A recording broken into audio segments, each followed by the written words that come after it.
একজন ব্যক্তি 10 বছরের বেশি প্রধানমন্ত্রী থাকতে না পারার বিষয়ে শেষ পর্যন্ত একমত হলেও এতে শর্ত জুড়ে দিয়েছে বিএনপি। যে শর্তের কোনো ফিডব্যাক আসেনি ঐকমত্য কমিশনের বৈঠকে। জাতীয় ঐকমত্য কমিশনের সহসভাপতি আলী রিয়াজ জানিয়েছেন, এনসিসি সংশোধিত প্রস্তাবে কাঠামোগত কিছু পরিবর্তন আনা হয়েছে, তবে সংবিধান ও রাষ্ট্রের মূলনীতি নিয়ে ঐকমত্যে পৌঁছানো যায়নি। 2 দিন বিরতির পর জাতীয় ঐকমত্য কমিশনের দ্বিতীয় পর্যায়ের 6ষ্ঠ দিনের বৈঠকে রাজধানীর ফরেন সার্ভিস একাডেমিতে যোগ দেন বিভিন্ন রাজনৈতিক দলের নেতারা। বৈঠকে এজেন্ডাগুলো আগের থাকলেও জাতীয় সাংবিধানিক কাউন্সিল এনসিসির পরিবর্তে সাংবিধানিক ও সংবিধিবদ্ধ প্রতিষ্ঠানের নিয়োগ কমিটি করার প্রস্তাব দেয় কমিশন, যার কাঠামোতেও আনা হয়েছে কিছু পরিবর্তন। এই ইস্যুর পাশাপাশি রাষ্ট্রের মূলনীতি ও প্রধানমন্ত্রীর মেয়াদ নিয়ে আলোচনা হয়। দিনভর আলোচনা শেষে বৈঠকের ফলাফল জানান ঐকমত্য কমিশনের সহসভাপতি।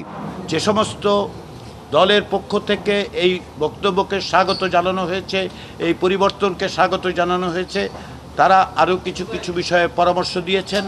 যেমন এই কমিটির কার্যপরিধি কী হবে, এর জবাবদিহিতার ব্যবস্থা কী রকম হবে, সিদ্ধান্ত গ্রহণের প্রক্রিয়া কী হবে ইত্যাদি বিষয়ে কিছু কিছু পরামর্শ আছে। সেই পরামর্শগুলির ভিত্তিতে ঐকমত্য কমিশন একটি পূর্ণাঙ্গ প্রস্তাব আগামী সপ্তাহে রাজনৈতিক দলগুলোর কাছে উপস্থাপন করবে।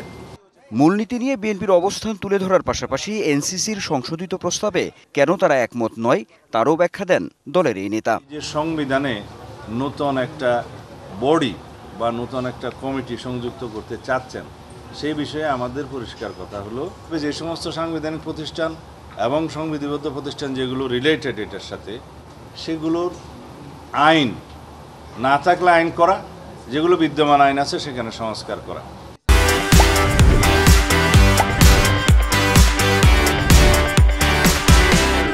একজন 10 বছরের বেশি প্রধানমন্ত্রী থাকতে পারবেন না, এই বিষয়ে একমত থাকলেও শর্ত জুড়ে দেয় বিএনপি।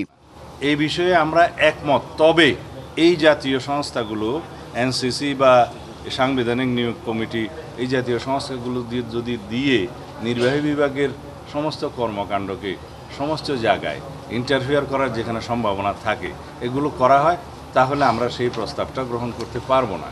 সাংবিধানিক ও সংবিধিবদ্ধ প্রতিষ্ঠানের নিয়োগ কমিটি গঠনে একমত জামায়াত ও এনসিপি, তবে রাষ্ট্রের মূলনীতি নিয়ে ছিল স্ব অবস্থান। এই পয়েন্টে সবাই এখন পর্যন্ত ঐক্যমতই আছে যে একজন ব্যক্তি সর্বোচ্চ 10 বছর প্রধানমন্ত্রী থাকতে পারবেন। শর্ত জুড়ে দিয়েছে, এই ব্যাপারে তো অন্যান্য রাজনৈতিক দল একমত হয়নি। যার মধ্য দিয়ে নিয়োগগুলো সম্পূর্ণ হবে সেটাকে আমরা সমর্থন করেছি। কয়েকটি দল এই মনস্তত্ত্বের সঙ্গে, জনগণের চাওয়ার সঙ্গে তাদের কোনো একাত্মতা নেই, বরং পুরনো যে ধারণাগুলো আছে সেই ধারণাগুলোর সঙ্গে তারা নিজেদেরকে আষ্টে পৃষ্ঠে জড়িয়ে রেখেছেন। নতুন কাঠামো, নতুন গণতান্ত্রিক পদ্ধতি যদি আমরা জনগণের কাছে উপস্থিত করতে না পারি, তাহলে গণঅভ্যুত্থানের আকাঙ্ক্ষা ব্যর্থ হবে। সর্বোপরি দিন শেষে রাষ্ট্রের মূলনীতি নিয়ে কমিশনের প্রস্তাব আর দলগুলোর যুক্তিতর্কে একমতে পৌঁছানো যায়নি। আর প্রধানমন্ত্রীর মেয়াদ নিয়ে যে শর্তে বিএনপি রাজি হয়েছে তা নিয়ে কোনো ফিডব্যাকও আসেনি বৈঠকে। এমন পরিস্থিতিতে বৃহস্পতিবার বৈঠক মুলতবি করা হয়েছে।